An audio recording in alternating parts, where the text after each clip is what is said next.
السلام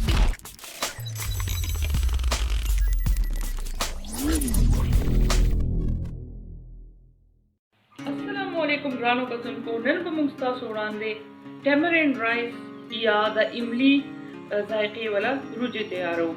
نو د دې ډېر زیات جدا ذایقه وي او ډېر اسانه طریقې سره موږ جوړولی شو. نو راځئ چې موږ تاسو ته وښیو چې ټیمرینډ رایس یا املی روجې جوړولو لپاره موږ ته کوم شیزونه پکار دي. دلته موږ یو نیم کپ روجو له جوش ورکړی دی، دا پخې دي او دا تقریبا نیم کپ املی موږ اوبو کې ایښې ده.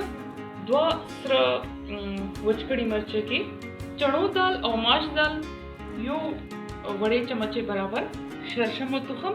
مسالو کې به موږ کورکمن پاوډر، سور مرچ پاوډر او یو څو دانې ملحوظ والا تخم، یو څو دانې مونږفلی، مالګه ذایقې حساب سره او دھنیې پاوډر او زیرې پاوډر، کری لیف پاڼې یو څو دانې، یو شین مرچ کې ورکوټې کټ کړي، یو ورکوټي ټوټه د ادرک دا ورکوټې سلایس کړي دي، یو غټې چمچې برابر کونځلې، سپینې کونځلې، هینګ پاوډر په استعمالو دی کې او کوکینګ آیل. نو دلته مونږ یو پین راواغستو، هغه کې به تقریبا مونږ یو ټیبل سپون برابر تیل واچو. چې تیل ګرم شي نو دې کې به مونږ ماش دال او چڼو دال چې کوم مونږ راخستی وو دا به واچو. نو چې کله مونږ روجې خورو نو دا ډېر زیاته مزه کوي.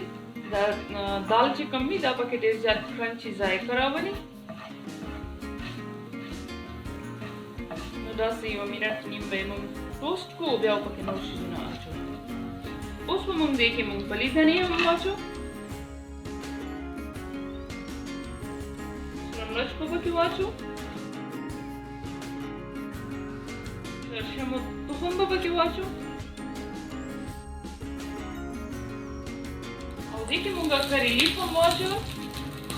ورسره به مونږ شنه مرچ چې کوم مونږ کټ کړي دا به واچو. ادرک چې کوم مونږ کټ کړی دا به پکې واچو. ډېره زیاته ښکلې اروما زموږ سپایسز نه راځي. کونځلې به دې کې واچو. اوس به مونږ دې کې دا ټولې مسالې هم واچو. مالګه مونږ لږه استعمال کړې ده ځکه چې زموږ املی چې کوم پیسټ دی یا پلپ هغې کې مالګه شامله ده، نو ځکه مونږ ډېره لږه مالګه راواغسته. دې کې به اوس مونږ دا واچو املی پلپ.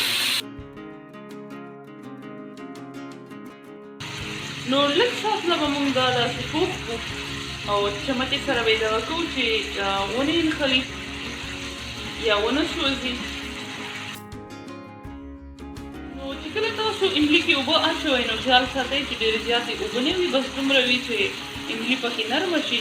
نو که زیاتې اوبه وي نو بیا هغې سره او اوبه بیا ریډیوس کول غواړي. نو که مونږ همداسې دې کې خپلې روجې واچوو نو دې سره به زمونږ روجې ډېرې زیاتې سوږي تیارې شي، نو بیا هغه مزه نه کوي. نو بس اوس به مونږ دې کې روجې واچوو ځکه چې بلکل به یې بیخي به یې هم مونږ نه ډرای کوو. او روجې مونږ نارمل سپینې روجې استعمال کړي دي، مونږ باسمتي روجې نه دي استعمال کړي. دا ستاسو خوښه ده چې تاسو باسمتي استعمالوئ او که عام روجې استعمالوئ.